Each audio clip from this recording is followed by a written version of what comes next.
Hello guys, assalamu alaikum. I hope you are all doing well, my dear brother and sister. So my name is Nur Alam. Welcome back to my English habit. So today I am going to talk about how to build uh, your confidence.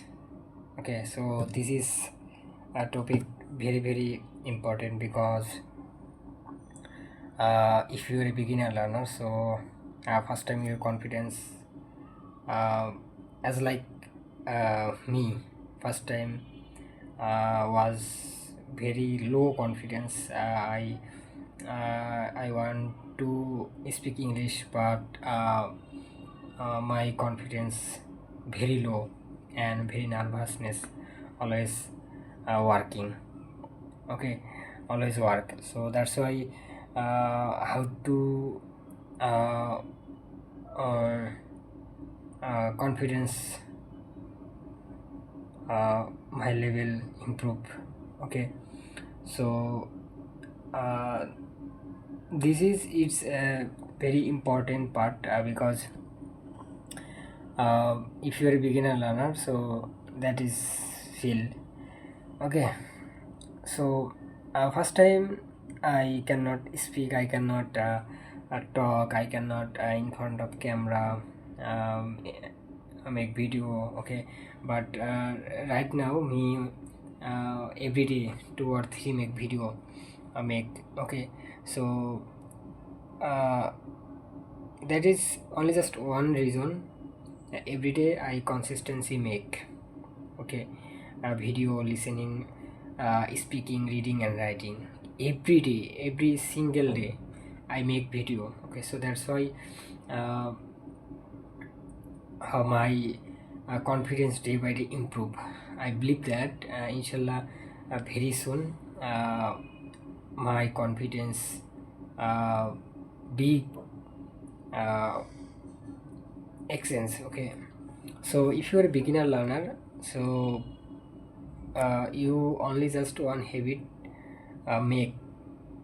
Okay, so that's why example every day listening every day or speaking, but speaking is very important, your confidence grow up. Okay, so that's why every day you make video, right or wrong doesn't matter, but every day make video. Okay, I hope inshallah your confidence day by day improve, only just one video make. Okay, uh, um, me uh, proved. Okay, so I hope I you understand all my dear brother and sister. Only just one make habit. Okay, only just every day one video make, so day by day your confidence improve. So if you are a beginner learner, you can just tricks follow, so your confidence day by day improve inshallah. So I want to just only one things, uh, please don't wait perfect time, because the perfect time never comes. So that's why every day keep learning, keep uh, practicing every day, consistent and never give up. Okay, so I hope uh, you learn something this video. So see you soon next video. So thank you so much. Allah Hafiz.